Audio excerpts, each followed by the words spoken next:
suara-suara yang disuarakan oleh peserta itu dibungkam, mikrofon itu dimatikan di meja-meja para peserta. Terakhir bahkan bukannya dimatikan, diambil. Semua itu menimbulkan suasana kegaduhan. Boleh dikatakan konflik gitu, tapi mungkin konflik secara organisasi, secara pikiran, secara ide, secara gagasan. Pimpinan yang sekarang itu sebelumnya sudah 3 periode, yang dipimpin oleh Pak Yusuf Kala sudah 3 periode, dan sekarang ingin memasuki yang keempat, berarti 20 tahun gitu. Ada disimpulkan, ada indikasi kuat memang sengaja untuk tidak ada pemilihan. Karena kemudian saya dinyatakan kalah, bagaimana belum ada pemilihan? Belum ada sempat voting, Pak. Ketika beberapa bulan sebelum Munas, mereka mendesak saya juga, maju Pak Agung. Saya bilang, enggak dulu, saya mau temu dulu dengan Pak JK. Dia senior saya. Saya sowan ke beliau, saya beritahu gitu. Kalau beliau katakan, jangan maju, ya mungkin saya akan berbeda situasinya.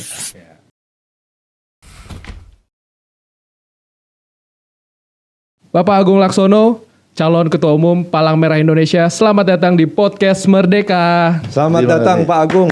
Terima kasih. Ini sudah lama saya nggak ketemu Pak Agung. Iya sih. Terakhir 2009. Lu liputan di istana ya? Iya, betul. Terakhir wawancara Pak Agung. 15 tahun yang lalu itu. Betul. Berarti udah lama. Tapi Pak Agung nggak berubah loh. Lebih wise. Lebih wise sekarang. Tapi lama nggak ketemu, tiba-tiba rame nih soal Pak Agung. Lagi ada rame-rame apa sih, Sis? Iya. Kayak kok panas banget gitu. Betul. Ini di PMI, Pak, di Palang Merah Indonesia ini sedang ada apa sih Pak? Ini kan sebenarnya organisasi kemanusiaan. Iya. Heboh Pak soal pencalonan Ketua Umum. Pak Agung maju dan Pak JK maju gitu. Iya. Dan sekarang Ketua Umumnya sebenarnya siapa dan ada apa Pak ini sebenarnya? Kok sama satu organisasi nih padahal nih dua senior ini kenapa adanya gesekan di PMI gitu Pak? Mungkin bisa di-share Pak ke kita. Baik, terima kasih dari merdeka.com ya. Memang ini perlu disampaikan, saya bergembira ada kesempatan seperti ini untuk meluruskan berita-berita yang mungkin sudah tersebar dan perlu diluruskan karena sebagian yang saya baca seolah-olah itu adalah sesuatu yang keliru pandangannya, keliru pendapatnya. Antara lain bahwa ini diawali di kegiatan organisasi PMI, yaitu puncak acara dari organisasi tersebut yaitu Musyawarah Nasional. Munas Palang Merah Indonesia yang ke-22 salah. Setiap Munas itu tentu kewenangannya jelas tertera dalam anggaran dasar, anggaran rumah tangga dari PMI itu sendiri. Antara lain adalah memilih ketua umum, kemudian meminta pertanggungjawaban dari pengurus yang lama dan menyusun program ke depan, serta dapat melakukan perubahan anggaran dasar dipandang perlu. Perubahan anggaran dasar ada kewenangannya. Jadi itu semestinya dilakukan. Ketika Munas kemarin itu, yang kita lihat dari berbagai pemberitaan, memang banyak yang justru bertentangan dengan anggaran dasar, anggaran rumah tangga. Antara lain bahwa sudah dipesankan oleh pimpinan sidang PMI bahwa tidak ada perubahan anggaran dasar, anggaran rumah tangga. Tidak ada perubahan sama sekali. Harus menggunakan ADRT lama. ADRT yang disahkan di tahun 2019 kalau tidak salah seperti itu. Jadi menempatkan diri lebih tinggi dari ADART. Padahal ADART sebuah institusi yang tertinggi yang bisa merubah anggaran dasar, memilih ketua umum yang baru, menyusun kepengurusan dan lain sebagainya. Itulah yang salah satu yang paling menonjol. Perubahan itu ditiadakan. Perubahan soal apa sih Pak? Lebih detailnya Pak. Perubahan yang dirasakan penting pada saat itu adalah mengembalikan pasal yang berbunyi bahwa masa jabatan kepengurusan kepemimpinan Palang Merah Indonesia itu yang dibatasi 2 periode atau 2 kali 5 tahun. 2 kali 5 2 tahun. kali 5 tahun itu. Yang kemudian dihilangkan pada tahun 2019 dihilangkan. Oke. Dihilangkan dan konon kabarnya saya sendiri tidak mengikuti pada saat itu bahwa proses perubahannya itu tidak dalam Munas tapi dalam sebuah mukernas yang satu tingkat di bawah Munas. Iya. Harusnya perubahan ADRT itu ya harus di Munas ya Pak ya? Harus di Munas. Jadi itu sendiri sebuah langkah yang terlanjur sudah diputuskan dan dipakai dan kemudian ketika memasuki Munas di tanggal 8 sampai 10 Desember yang ke-22 ini dinyatakan tidak perlu ada. Nah, tapi protes-protes dan suara-suara yang disuarakan oleh peserta yang tidak setuju dengan ada larangan tersebut itu dibungkam, artinya tidak bisa diberikan kesempatan bicara, bahkan sampai sedemikian rupa mikrofon itu dimatikan di meja-meja para peserta. Terakhir bahkan bukannya dimatikan, diambil semua itu, jadi sehingga tidak ada akses untuk menyampaikan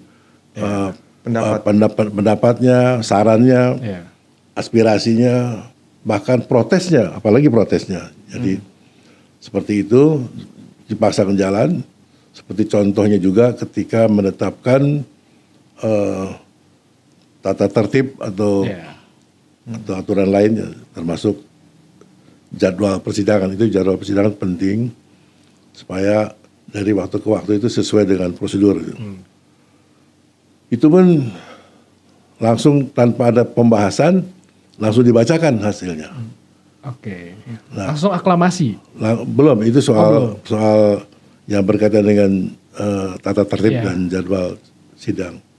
Jadi itu semua saya ingin menggambarkan bahwa banyak hal yang tidak sesuai dengan anggaran dasar anggaran rumah tangga dan juga tidak sesuai dengan semangat berdemokrasi gitu, semangat berdemokrasi. Sedangkan mereka itu ingin hadir, memperbaiki keadaan dan ingin ada suasana pembaharuan. Nah, suasana pembaharuan itu tentu harus didukung oleh anggaran dasar anggaran rumah tangga. Ada perubahan-perubahan itu yang kemudian tidak bisa dilakukan. Nah, semua itu menimbulkan suasana kegaduhan, suasana kekisruhan yang boleh dikatakan konflik gitu. Tapi ya bukan konflik secara fisik, tapi mungkin konflik secara organisasi, secara pikiran, secara ide, secara gagasan. Yang menurut saya gagasannya ingin ada pembaharuan, tapi berada dalam ruangan yang pengap, yang tidak ada jendela pintunya, nah, sehingga mereka banyak yang keluar gitu karena suasana yang dipandang sudah tidak kondusif lagi, ya sulit untuk bisa menjalankan apa yang menjadi misi mereka. Nah, hadir untuk adakan pembaruan dan mengikuti Munas ini dan menghasilkan ke depan, karena pimpinan yang sekarang itu sebelumnya sudah 3 periode. Sudah 3 periode. Yang dipimpin oleh Pak Yusuf Kala sudah 3 periode. Dan sekarang ingin memasuki yang keempat, berarti 20 tahun gitu. Berarti jadi, karena aturan masa jabatan itu hilang, itu bisa panjang tuh. Bisa panjang. Orang banyak bersuara bisa seumur hidup gitu. Iya, bisa. Iya. Soal kejadiannya kita lihat nanti. Tapi kan belum sampai kejadian seperti itu sudah ada rasa perlawanan lah bahwa itu nggak betul itu, nggak betul. Presiden Republik Indonesia saja dibatasi 2 periode, gubernur begitu sampai ke bawah, sehingga menghindarkan hal-hal yang kemudian bisa terjadi penyimpangan karena terlalu lama memimpin di situ. Pak, saya tangkapnya begini, artinya sebenarnya Munas yang sebelumnya yang sekarang terpilih itu settingan atau gimana Pak? Ada dugaan-dugaan yang kuat. Ada dugaan yang kuat. Dugaan yang kuat itu muncul. Apa yang terjadi adalah settingan sehingga mengarah pada hasilnya calon tunggal. Calon lain nggak bisa daftar, saya mau daftar gitu tidak memungkinkan. Padahal anggaran dasar dimungkinkan. Karena itu juga saya maju. Tapi harus ada syarat. Syaratnya adalah harus ada dukungan minimum 20% dari jumlah peserta. Oke. Pesertanya terdiri dari pengurus pusat, dari provinsi satu-satu, dan tiap kabupaten kota satu-satu. Jadi memang sekitar 400-an lah. Ya. Kemudian kan Pak Agung sebenarnya memenuhi syarat yang sudah disyaratkan itu. Betul, kami memenuhi syarat karena ada informasi untuk calon yang baru wajib untuk memiliki dukungan 20%. Itu sesuai dengan anggaran dasar rumah tangga. Kami penuhi dan itu dilakukan melalui surat dukungan. Dibuktikan dengan surat dukungan. Kami sudah menyampaikan, Pak, lebih dari 130, ada sekitar 138. Artinya lebih dari 20%. Bisa dibayangkan kalau 20% dari 450 saja hanya 90. Ini saya lebih dari 138 dukungan dari daerah-daerah tersebut dan ditandatangani oleh ketua yang sah. Ya. Sebab ketua itu juga ada dalam tanda petik ada masa expire-nya. Ya. Artinya tanggal sekian sebagai ketua. Di luar lewat itu sudah tidak sah lagi. Jadi kami juga mendapatkan dukungan dari suara-suara yang sah dan itu kami kirimkan melalui email. Karena ketentuannya harus melalui email selama pendampingannya tanggal 30. Untuk calon petahana, itu tidak diwajibkan. Jadi dari itu saja memang sudah ada gejala-gejala gitu. Udah dibikin susah kalau orang baru mau masuk gitu sih. Iya. Artinya sebenarnya proses pendaftaran itu kan normal, Pak. Iya. Nah, ketika Pak Agung nggak bisa masuk dalam proses pencalonan itu di mananya, Pak? Di nggak bisanya, Pak? Karena mereka kemudian melakukan verifikasi yang kami tidak tahu bagaimana mekanismenya. Oke. Biasanya, Pak, itu dilakukan oleh sebuah tim kecil. Ya. Hasil munas itu sendiri sidang itu ditunjuk mewakili daerah atau dan sebagainya. Lalu diberi batas waktu tentunya untuk memeriksa pendukungannya itu. Ini tiba-tiba diumumkan di awal bahwa setelah dilakukan verifikasi oleh siapa yang tidak juga dijelaskan bahwa dukungan kepada saya itu tidak mencapai 20%, hanya 6%. Dengan alasan tidak sah dan lain sebagainya. Tapi tidak pernah diperlihatkan itu barangnya mana gitu. Dan timnya siapa. Kan kalau di berbagai tempat organisasi yang lain itu ada semacam banding lah. Kalau ada dikatakan tidak sah, oh begini kita bisa berdebat. Tapi tidak ada ini, kita tidak tahu. Tapi tiba-tiba dinyatakan bahwa calon yang ada hanya satu tunggal, yaitu Pak Yusuf Kalla yang memiliki jumlah dukungan sesuai dengan ketentuan. Padahal sebetulnya itu agak aneh juga. Sebetulnya untuk petahana disebutkan dalam anggaran dasar yang diperbaiki oleh pengurus yang lalu. Untuk petahana itu tidak perlu ada dukungan. Jadi sebetulnya statement itu ya sia-sia aja. Iya. Tapi itu ya menggambarkan sebagian peserta sebagai arogansi kepemimpinan saja, ya menyatakan bahwa itu lebih banyak sehingga calon lain tidak ada, hanya satu calonnya tunggal. Dengan calon tunggal itu maka kita secara aklamasi memilih beliau sebagai ketua umum. Tapi logisnya secara organisasi ya, mau backgroundnya petahana atau enggak, ketika dua atau tiga harus orang punya surat maju, dukungan. semuanya kan sebenarnya Harus, ya. Start dari awal. Betul, dong, Pak. sama-sama zero mestinya. Iya. Nah, Pak Agung lihatnya ada yang aneh nggak, Pak, pas proses? Ya itulah yang kemudian ada disimpulkan, ada indikasi kuat memang sengaja untuk tidak ada pemilihan. Karena kemudian saya dinyatakan kalah, bagaimana belum ada pemilihan? Belum ada sempat voting, Pak? Belum ada. Saya menyampaikan dan teman-teman juga, jika ada voting, disebut ini suara ini untuk Pak Agung Laksono itu satu, ini untuk Pak Yusuf Kalla dua, dan seterusnya. Ketika saya lebih sedikit dari Pak Yusuf Kalla dinyatakan kalah, kami ikhlas loh. Iya. Saya nggak patekan apa dalam istilahnya, nggak harus mati-matian gitu. Kalau memang dinyatakan, tapi melalui prosedur yang benar dong. Kalau kalah harus gentle lah. Gentle gitu. Jangan memaksakan, tidak ada. Jadi sebelum ibaratnya pertandingan tinju, sebelum pertandingan saya sudah dinyatakan kalah. Jadi tidak ada pertandingan. Tidak ada pertandingan. Tidak ada pertandingan. Pak, saya tarik ke belakang. tiba-tiba Pak Agung maju sebagai calon ketua umum di PMI, Iya. Iya kan? Apa Pak? Ada keresahan apa gitu? Pengen pengabdiankah atau ini kenapa tiba-tiba Pak Agung pengen ke PMI? Gitu? Iya. Ada apa dengan Pertama, organisasi ini?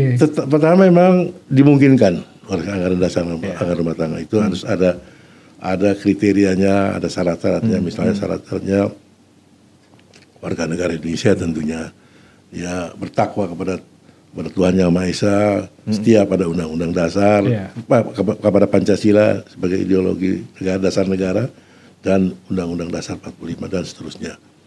Tapi juga ada kriteria lain, misalnya pengalaman berorganisasi. Saya merasakan sudah hampir 50 tahun saya berkecimpung di berbagai organisasi sejak saya di Dewan Mahasiswa. Masuk di Ormas, ada AMPI, ada KNP, ada Kosgoro dan sebagainya, dan kemudian di partai politik, di Partai Golkar. Saya kira itu sebuah modalitas saya, modalitas politik saya, bahwa terbangunlah networking. Syarat itu yang disyaratkan, punya jaringan. Memiliki jaringan yang luas dan punya pengalaman berorganisasi. Jadi saya memberanikan diri dan ternyata di luar dugaan saya dapat dukungan yang banyak. Saya tanya kenapa, mereka juga sudah pengap karena sudah 15 tahun. 15 tahun. Butuh pembaruan. Kenapa? Butuh pembaruan. Iya betul, sudah 15 tahun dan kemudian tidak ada batasannya gitu. Saya juga heran kenapa kok begini. Aneh, tidak ada batasannya kan tidak sesuai semangat reformasi. Semangat reformasi kan dua, saya bilang. Sekurang-kurangnya dan soulnya, rohnya. Satu anti KKN, dua pembatasan masa jabatan dari mulai presiden saya bawa. Ini kok nggak ada ya? Padahal ini organisasi kemanusiaan kan mestinya hal-hal ini dipertimbangkan. Ya, suatu saat ada perubahan Pak. Kami juga seperti itu jawabannya. Berarti di bawah tuh pengurus-pengurus tingkat provinsi, kabupaten juga mulai resah dengan betul. Kondisi ini kok nggak ada perubahan. Kalau nggak saya nggak dapat dukungan. Sampai selesai acara itu masa pemilihan di hari tanggal 9, tanggal 10 itu masih mengalir dukungan itu tertulis pada saya. Sehingga meskipun sudah tidak ada manfaatnya lagi secara administrasi, tapi itu membuktikan bahwa mereka memberikan dukungan, memberikan support kepada saya, khususnya di kabupaten kota dari daerah-daerah tersebut dan merata di seluruh kepulauan besar, seluruh provinsi di Indonesia. Jadi mereka juga ingin ada pembaharuan. Hanya mungkin mereka tidak tahu siapa yang akan maju. Tidak tahu siapa yang ada berani? Lagi yang mengatakan siapa yang berani maju gitu. Ya, saya katakan banyak orang tidak tahu bahwa saya itu sebelum langsung ketika beberapa bulan sebelum saatnya Munas, mereka mendesak saya juga maju Pak Agung. Saya bilang enggak dulu, saya mau ketemu dulu dengan Pak JK sebagai ketua umum. Dia senior saya. Ya saya harus hormati, saya datang. Saya sampaikan kepada Pak JK bahwa saya akan maju gitu. Tidak ada larangan. Tidak ada, wah jangan Pak Agung. Tidak ada, jadi monggo silakan. Jadi sudah ketemu. Jadi sopan santunnya saya lakukan. Ada sowan lah. Sowan gitu, saya sampaikan Pak, saya akan maju karena atas dorongan ini. Oh iya, silakan, saya juga maju gitu.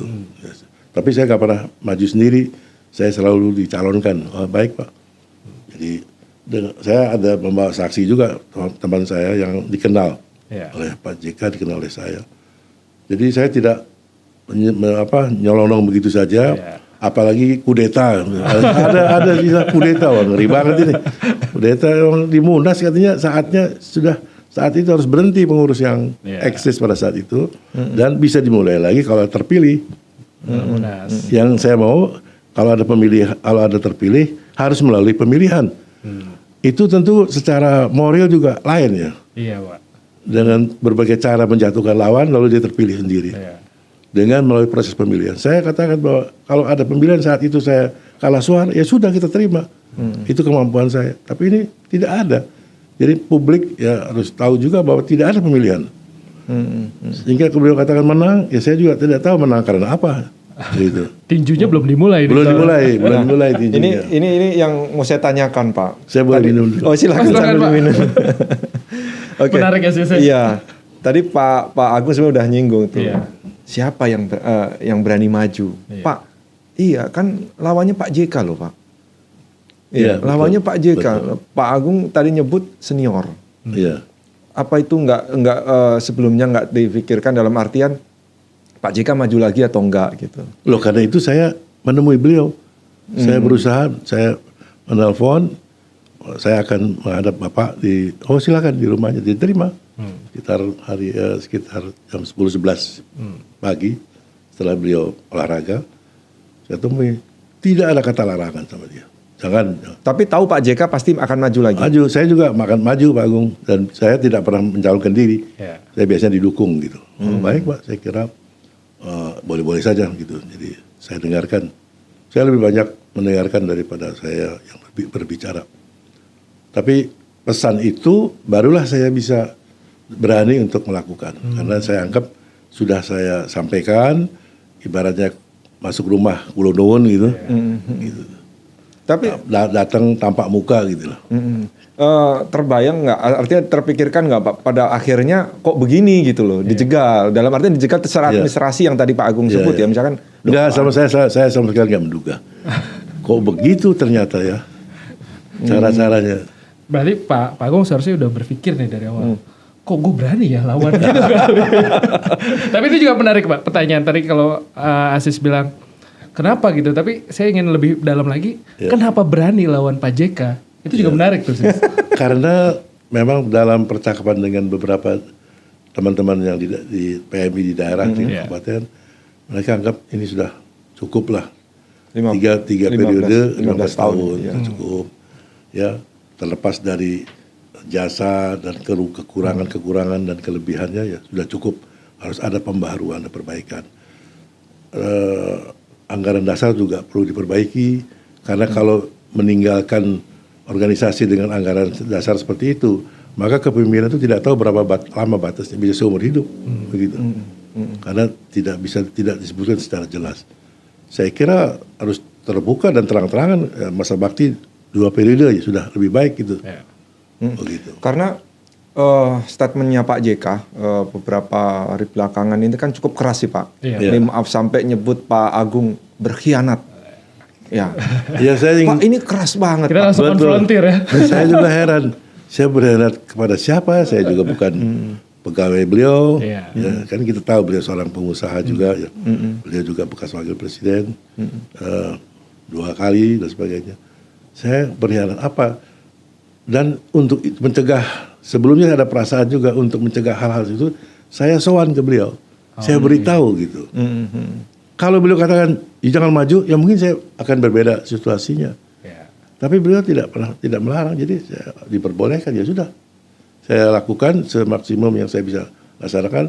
Terlebih-lebih ternyata responnya cukup baik. Mereka itu dari daerah, ya sudah saatnya ada pergantian. Seperti itu. Pak Agung sendiri bingung dengan tudingan tersebut. Wah, tapi iya, berkhianat kepada siapa? Saya nggak berkhianat kepada Republik. Tapi pasca ini masih komunikasi Pak atau belum Pak? Belum, ya mungkin. Kalau saya sebetulnya kalau diajak berkomunikasi oke aja, nggak ada masalah. Saya tidak ada niatan untuk bermusuhan dalam kegiatan kemasyarakatan, apalagi PMI sebuah lembaga kemanusiaan ya, harus menolong siapapun tanpa membedakan asal usulnya, harus wajib ditolong misalkan, seperti itu. Jadi saya kapanpun ya, saya bersedia untuk ketemu dan sebagainya. Tapi mungkin waktunya dipandang lagi masih hotnya seperti ini ya. Ya oke lah, kita tunggu. Pak Agung, selama proses Munas kemarin sampai akhirnya ada konflik lah gitu ya. Pak Agung sudah dengar omongan-omongan miring apa nih mungkin dari penyelenggara, dari panitia, yang Pak Agung rasa kok masa sih gue begitu gitu dalam hati mungkin ya Pak ya. Apa tuh Pak? Ada nggak Pak? Ya maksudnya seperti apa tadi? Misalnya dari penyelenggara yang melihat Pak Agung yang salah, ini nggak sesuai gitu. Itu ada nggak sih yang Pak Agung udah dengar omongan miring gitu dengan cara kayak gini? Ada yang disampaikan oleh rekan-rekan beliau, pimpinan jajaran pimpinan yang mengatakan ya nggak usah paksakan maju kalau tidak punya dukungan, padahal dukungan ada. Dan saya terkejutnya karena jumlah dukungan itu sudah memenuhi, malah Kriteria, bahkan melebihi kuotanya, kuotanya 20% saya melebihi, dan formatnya sesuai dengan apa yang dikehendaki. Harus stempel basah, tanda tangan basah, oleh ketua yang sah. Itu sudah kami lakukan. Jadi saya di luar dugaan kok tiba-tiba berkurang. Ini siapa yang menghilangkan? Jadi timbul pertanyaan pada saya. Siapa? Dan ini sebuah pelanggaran yang serius kalau menghilangkan seperti ini. Jadi itu yang justru saya muncul. Kalau saya tidak bisa hadir di saat munasnya sendiri, saya hanya di luar ruangan. Karena saya sadar belum menyatakan sebagai calon resmi. Kalau sudah dinyatakan calon resmi, biasanya itu diperbolehkan akan diundang masuk. Kalau tidak salah, cara berpikirnya seperti itu. Dan saya terima, sehingga saya banyak di luar. Tapi saya akan mendengarkan informasi-informasi yang muncul ketika peserta mungkin melalui rekaman dan sebagainya. Itu menggambarkan di dalamnya itu sudah ada permintaan untuk berbicara, protes dan sebagainya, tapi disangka dan didiamkan saja begitu. Bahkan saluran untuk penyampaiannya itu pun ya, seperti mikrofon dan sebagainya diambil. Oke. Pak, sebelumnya juga ada gaduh di organisasi para ekonom di Kadin. Oh iya, itu pengusaha. Ya, kalau antar pengusaha sih oke lah, gitu kan Pak. Tapi ini kan organisasi kemanusiaan Pak, apalagi hal vital penting banget ya soal Palang Merah Indonesia, soal darah. Iya. Gimana Pak? Maksudnya dalam artian perbedaan atau kisru ini, Pak Agung lihatnya nanti sampai pada titik mana gitu, sampai kapan? Ada nggak nanti kira-kira ya mungkin seminggu 2 minggu beres lah atau apa? Nanti secara organisasinya bagaimana nih Pak? Jangan sampai dianggap seperti Kadin nih. Ini kan padahal organisasi ya kita ambil contoh yang paling belakangan lah. Iya. Kalau ini kan Kadin kan isinya pengusaha-pengusaha. Kalau PMI apa yang mau diusahain? Betul. Gimana Pak? Ya suasana pikiran saya juga tidak jauh dengan saudara-saudara, dengan bapak sekalian. Apalagi ini PMI yang sifatnya organisasi yang kemanusiaan, lebih menguat. Melalui kegiatan donor darah yang bisa dipergunakan oleh siapa yang sakit atau yang membutuhkan atau dalam suasana peperangan dan lain sebagainya atau pertempuran. Nah, saya minta dan saya harapkan apapun yang terjadi, misi itu harus tetap. Misi itu harus tetap. Misi itu harus tetap berjalan. Misi kemanusiaan jangan sampai terganggu. Fasilitas saya juga tanya kepada teman-teman daerah, tetap lakukan di daerah. Misalnya unit-unit untuk transfusi darah dan sebagainya tetap berjalan. Baik yang di rumah sakit maupun yang di PMI itu sendiri. Itu yang paling utama. Dan yang kedua, kami setiap selesai kongres atau munas atau musyawarah apalagi yang tertinggi yang menyebabkan ada perubahan kepengurusan, itu kan wajib melaporkan ke pemerintah melalui Kementerian Hukum dan HAM, dan itu sudah kami lakukan. Saya berharap bahwa di situlah nanti ada inisiatif dari pemerintah untuk bisa menyelesaikan masalah ini. Tentu dengan melihat seluruh prosesnya yang ada, apakah sejalan dengan anggaran dasar anggaran rumah tangga apa tidak. Jadi pengesahan itu diperlukan setelah melihat prosedur dan prosesnya yang dijalankan. Dan saya yakin bahwa pemerintah juga ingin cepat menyelesaikan masalah ini, jangan sampai ada dualisme kepemimpinan. Saya kira kami juga berharap ada cepat diselesaikan. Saya meminta kepada teman-teman untuk mereka tetap bekerja dengan sebaik-baiknya, sebab semua peserta sekarang sudah kembali ke daerahnya masing-masing, baik yang di Sumatera maupun sampai di Papua, Maluku sudah kembali dan diharapkan bisa menjalankan tugasnya. Kemudian saya juga berharap bahwa proses ini secara objektif dilihat oleh pemerintah. Saya sendiri minta kepada teman-teman ketika saya ditanya juga di munas yang kami lakukan sendiri di luar munas yang Pak CK pimpin. Ya saya harapkan bahwa kelak nanti saya tidak melihat itu dia dulu memilih saya atau tidak memilih saya, ya supaya bersatu lagi.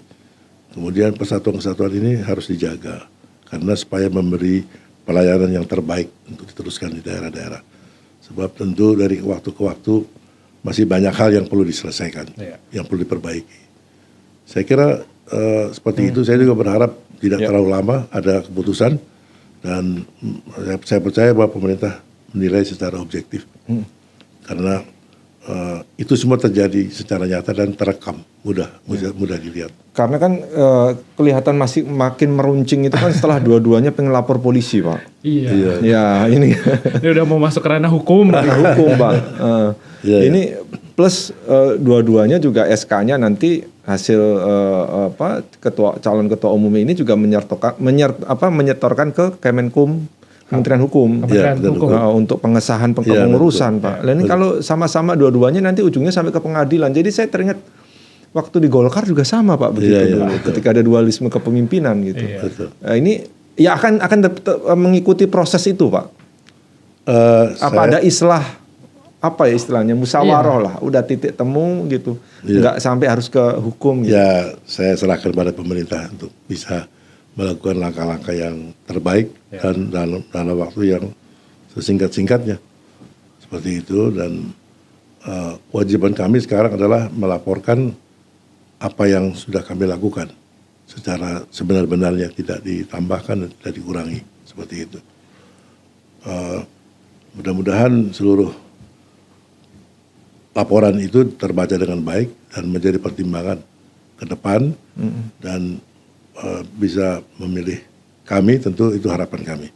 Ya, karena suasana yang terbesar adalah ingin ada perubahan, ingin ada perbaikan. Oke. Sis, mungkin sampai sendiri bingung gitu. ya kita sih pengennya udah adem, Pak. Iya, sama. Karena akan yang dikhawatirkan sama lah tadi Pak Agung juga, nanti organisasi ini perjalannya takutnya terganggu dengan adanya masalah di atas ini. Misi kemanusiaannya jadinya kurang maksimal karena belum ada struktur yang jelas. Itu sih yang kita khawatirkan juga, Pak. Betul. Karena ini kemanusiaan loh, Pak. Iya, betul. Organisasi kemanusiaan. Saya kira dengan kami laporkan kan bisa melihat dulu prosedurnya dulu yang dilihat. Ya. Apakah sesuai dengan prosedur atau tidak. Dilihat dari kajian anggaran dasar, anggaran rumah tangganya. Dari setelah itu ya diputuskanlah oleh pemerintah. Yang mana kami siap saja. Karena dua-duanya ini kan senior di Golkar, Pak. Ya biasanya kalau udah duduk bareng sih nanti selesai itu, Pak. Kalau udah makan bareng gitu selesai itu. Pak, kita di luar masalah PMI kita ingin nanya soal bahas soal lain. Pak Agung juga nih. Mumpung ada Pak Agung, jadi saya apa istilahnya? Nostalgia. Saya gatel pengen nanya yang lain ini soal di Golkar ya, Pak ya. Selain soal PMI kita selesai tadi kita bahas soal Golkar, Pak, sebagai politikus senior. Gini. Saya ngeliat sekarang Golkar itu kan dipimpin orang muda, Pak. Iya. Ya kalau kata Pak Bahlil ini saya lumayan masih muda. Ngelihat regenerasi di Golkar itu kan saya nggak ngelihat seperti di partai lain ya. Dalam artian ya orang semua bisa jadi calon ketua umum, Pak. Iya. Kalau di partai lain itu kan jadi calon ketua umum kayaknya kok susah gitu. Kecuali punya modal betul. Harus nunggu sosok utama selesai gitu. Utama selesai. Kalau di Golkar ya siapa aja yang kalau dia punya kapabilitas, punya modal, punya segala macam bisa gitu, Pak. Iya. Apalagi kalau didukung kekuasaan. Dan ini juga hampir sama kayak di PMI, Sis. Apa tuh? Pak Agung juga bikin tandingan waktu itu. Kayak Pak Agung memang punya track record bikin tandingan. Ya, sebetulnya yang perlu diluruskan adalah bahwa saya tidak pernah mendesain itu. Oke. Jadi kejadian peristiwa kemarin itu it's not by design, tapi lebih kepada by accident. Oke. Ya, bukan saya rencana, tidak pernah terpikirkan. Tapi itu muncul karena akumulasi kekecewaan, kekesalan, kemarahan dari para peserta sendiri yang ya udah malas dia ikut di dalam, lebih baik keluar. Ini nggak boleh, itu nggak boleh. Mic dicabut, bahkan ada yang ditegur oleh petugas keamanan dan sebagainya. Jadi dianggap tidak lagi kondusif untuk mereka ikuti. Dan lebih baik keluar saja. Nah, ketika keluar itu kemudian timbul gagasan. Jadi Munas yang diselenggarakan oleh para peserta itu di luar Munas yang sebelumnya itu ya seadanya karena tidak ada rencana, tidak ada undangan, ruangan pun seadanya, kursi pun ya mungkin tidak beraturan begitu. Karena betul-betul suasana darurat, keadaan cepat itu malam harus diputuskan. Jadi hanya kebetulan yang terpilih saya. Nanti seolah itu saya mendesain. Saya sama sekali tidak ada program untuk ke sana. Begitu juga ketika di Golkar. Di Golkar, tapi saya tidak akan ulang lagi kan sudah selesai. Tapi dasarnya adalah ada yang memicu. Pemicunya itu adalah suasana pengapnya. Itu juga menjadi peringatan buat organisasi apapun ke depan.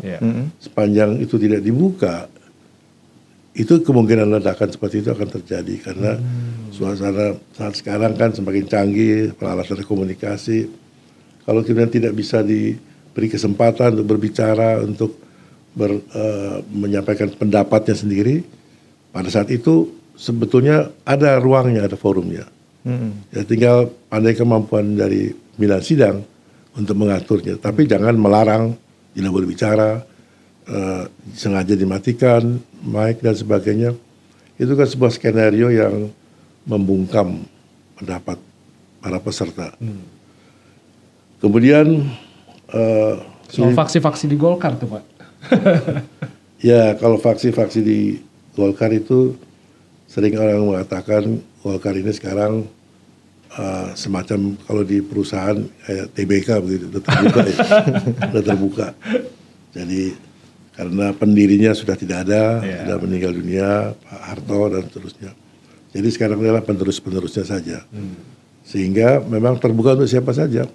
Sepanjang dia punya kemampuan, punya pengalaman, dan punya keberanian untuk maju, ya monggo.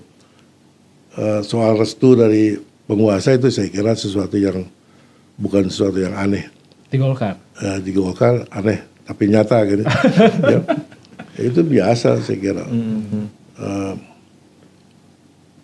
Suasana seperti itu yang menyebabkan ada kedewasaan dari Partai Golkar. Dan ketika yang terakhir Pak Bahlil maju juga melalui Munas. Munasnya ada pemilihan pada saat itu dan kemudian disepakati Pak Bahlil secara aklamasi. Dan aklamasi itu sebetulnya sebuah proses bagian daripada proses yang demokratis ya, dan demokratis. Tetapi jangan sampai ada manipulasi di dalamnya, di dalamnya. Itu yang kami rasakan kemarin kok tiba-tiba hilang suara dan sebagainya. Ya artinya kan dualisme itu selalu muncul dalam organisasi Pak ya beberapa kali sampai Pak JK juga kemarin memang sukanya seperti itu gitu. Nggak dalam artian gini Pak, karena memang tadi Pak Agung bagus sih dalam artian karena ada sesuatu yang disumbat. Iya betul. Ya akhirnya muncul dualisme itu. Ya. Ada alat pemicunya lah. Ada pemicunya dari dalam. Bukan nyari gara-gara. Bukan nyari gara-gara. Siapa sih yang ingin cari gara-gara di situ kan? Buang-buang waktu, tenaga gitu ya. Jadi sama sekali tidak ada dan itu telah terjadi. Jadi suasana seperti itu yang tidak pernah dipikirkan oleh kami. Kami sendiri kok sampai begini. Desainnya ada indikasi soal bagaimana hanya satu tunggal gitu. Tidak dibuka ruang untuk pemilihan. Padahal kalau itu terjadi sangat baik. Siapapun Pak JK kalau suaranya lebih banyak dari saya rela. Atau sebaliknya kalau Pak JK suaranya kalau pemilihan itu lebih sedikit dari saya, ya beliau juga harus rela. Harusnya pakai cara-cara di Golkar Pak. Ya, jadi smooth kayak Pak Bahlil nih, aklamasi gitu ya kan. Betul. saya ngeliat Pak Agung itu sebenarnya kan soft banget ya, gaya bicaranya. Kalau kata anak zaman sekarang sih soft spoken. Soft spoken. Pak Agung tuh soft spoken banget. Iya nggak meledak-ledak gitu. Tapi bukan killing me soft nih. Iya, artinya kan sebenarnya ngapain konfrontir sama orang itu kan sebenarnya saya nggak tahu ya Pak. Dari gaya bicara Pak Agung, saya dulu sering wawancara Pak Agung juga ya dulu. Pas ketua DPR Menko Kesra gitu. Ya gayanya beliau Pak Agung ya begini gitu. Tapi, gak ada gaya-gaya melawan gitu sih. Gak ada gaya-gaya melawan, tapi kok pada praktik berorganisasinya melawan karena tadi ada hal-hal yang disumbat itu Pak. Karena memang itu kan sebagai akibat dari suatu sebab. Ya. Ada alat pemicunya. Dan alat pemicunya itu bukan langsung ke saya sebetulnya, dari bawah. Dan mereka yang merasakan, mereka keluar ruangan dan sebagainya. Saya pada saat itu juga mengatakan jangan sampai ada kekerasan, jangan sampai ada kegaduhan. Itu sudah berulang kali saya sampaikan. Wah, tapi sudah nggak boleh nih, nggak boleh bicara, dilarang dalam bentuk tidak tulisan atau tidak narasi, tapi peralatan komunikasi dimatikan. Bahkan saya dengar, saya nggak di dalam ya, HP pun nggak bisa berfungsi gitu. Di jam, nggak tahu siapa yang menjamnya itu, tapi ada kejadian seperti itu, nggak bisa bicara. Jadi ya pokoknya tidak ada komunikasi dan itu penyebabnya, bukan karena saya pernah punya pengalaman di tempat yang lain dipraktekkan di situ. Oke. Pak, terakhir ya Pak Agung. Iya. Masih soal Golkar, tapi kita tarik secara politik nasional. Iya. Yaitu Pak Jokowi ini katanya lagi mencari partai. Iya. Kabarnya mau masuk Golkar nih, Sis. Nah, Pak Agung kan senior di sana. Iya. Kira-kira Pak Jokowi dan keluarga-keluarganya nih kalau masuk ke Golkar gimana tuh Pak? Ya kalau orang mau masuk kita welcome saja saya kira. Karena TBK tadi Ya, Pak. itu TBK. Dan kedua, partai kan punya cara untuk meraih penggalangan suara sebanyak-banyaknya. Ya. Kalau ada orang yang sukarela tanpa digalang mau datang ya, very most welcome gitu, anytime. Begitu juga Pak Jokowi. Tapi semuanya terpulang pada beliau-beliau. Kami tidak memaksakan. Mungkin ada pertimbangan-pertimbangan lainnya, ya monggo. Itu sebuah keinginan, saya kira juga kita merdeka untuk menyampaikan keinginan. Siapapun boleh masuk sebanyak-banyaknya. Pak Bawa di sini pun kalau masuk Golkar, welcome kami. Nggak boleh Pak, kita wartawan Pak. Jadi seperti itulah. Siap. Pak Agung, terima kasih sudah ngobrol-ngobrol. Seru banget. Minum dulu Pak, silakan. Terima kasih. Sis, lu udah dengar dari versinya Pak Agung? Yap. Sebenarnya saya pengen masih nanya banyak sih sebenarnya. Apa itu banyak tanya? Oh ya, terakhir Pak kalau boleh Pak. Ini sebagai penutup sih. Oke. Sebagai politikus senior Pak. Ya. Sudah banyak sebagai ketua DPR pernah, menteri pernah. Di pemerintahan baru sekarang Pak. Itu sebenarnya ini kan pemerintah harusnya presiden dan wapres itu kan satu paket gitu. Ya. Oke. Tapi aroma di sosial media, di publik itu kok seolah-olah ada kayak nggak kompak. Dalam artian lo doang kali. Enggak, ini potret netizen. Kalau kita baca di sosial media gitu, kayak seperti ada persaingan. Ya, seperti ada persaingan. Nah, saya nanya politikus senior ini, Pak. Pak Agung melihat hal yang sama nggak? Saya belum melihat hal yang sama. Jadi saya juga sebenarnya ingin bertanya apa dasarnya bahwa ada persaingan begitu. Sebab Pak Prabowo juga sangat santun, berpartner dengan orang yang lebih muda, dan Wakil Presiden Pak Mas Gibran sendiri juga sangat santun sekali. Mungkin agak segan dan sebagainya, saya kira itu wajar lah dari perbedaan usia yang cukup besar. Tapi saya tidak menyimpulkan bahwa ada ketidakkompakan dalam hal ini. Karena keputusan-keputusan telah berjalan dengan baik, berjalan paling tidak selama sejak dilantik sampai saat sekarang. Mudah-mudahan ke depan juga seperti itu. Nanti waktu yang akan menentukan, mudah-mudahan ya bisa 5 tahun berjalan dengan baik. Ya, saya kira ini harapan bangsa karena adanya gejolak di tingkat pimpinan itu sangat mempengaruhi kehidupan bawah. Jadi sangat baik. Saya belum melihat suasana seperti itu dan boleh dikatakan saya tidak melihat bahwa keduanya ada persaingan. Karena Mas Gibran tentu dengan kemudahannya dia akan lebih menghargai, lebih menghormati yang usianya jauh di atas dia. Berarti memang isu buzzer aja sebenarnya. Ya, atau coba-coba manas-manasin aja. Di politik memang kalau nggak panas nggak seru Pak. Oke. Pak Agung, terima kasih. Pak Agung, Baik, sudah terima kasih. ngobrol di podcast Merdeka. Sehat selalu Pak Agung. Amin, sama-sama ya. Semoga lancar Semoga- urusannya.